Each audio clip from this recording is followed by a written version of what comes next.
નમસ્તે મિત્રો, હું અજીતસિંહ વાઘેલા, બામણગામ, તાલુકો માતર, જિલ્લો ખેડા, ત્યાંથી હું બોલું છું।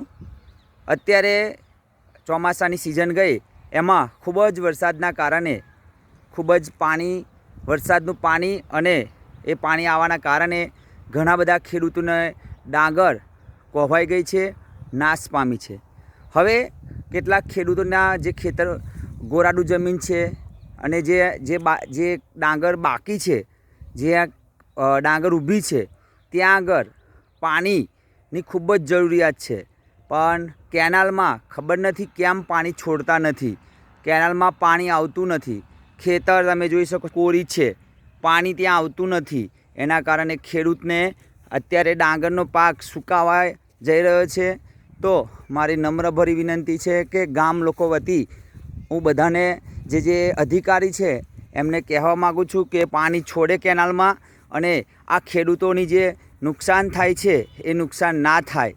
પહેલાં ચોમાસાને કારણે પાણીના કારણે નુકસાન થયું, હવે જો કેનાલમાં પાણી ના છોડે તો ખેડૂતોને પાક ઊભો બળી જાય। એમાં પણ ખારવાળી જમીન હોય તો શું થાય કે પાણી નથી, એના કારણે એમાં સુકારો આવી જાય છે, અને જે ગોરાડું જમીન છે એમાં પણ અત્યારે બીજો હપ્તો ખાતર નાખવાનું છે, દવાનો છંટકાવ કરવાનો છે, પરંતુ પાણી ન આવે છેલ્લા 15થી 20 દિવસથી કેનાલમાં પાણી નથી છોડતા। એના કારણે અને હજુ જો પાણી છોડે તો આગળના જે ગામ છે સિંજીવાડા છે, જે આગળના જે ગામ છે એ લોકો પાણી આવતા બામણગામમાં 7, 8, 10 દિવસ લાગી જાય। તો વધારે પાણી કેનાલમાં છોડે અને દરેક ખેડૂતની જે વેદના છે એને ધ્યાનમાં લે। દરેક જે નેતાઓ છે એમને પણ કહું કે ખેડૂતની સાથે રહો, ખેડૂતની જે વેદનાઓ છે એને જાણો, એના ગામડા સુધી પહોંચો અને આ પાણીની વ્યવસ્થા કરાવો। નહીં તો આ ઊભો પાક જો બળી જશે તો ખેડૂત શું કરશે?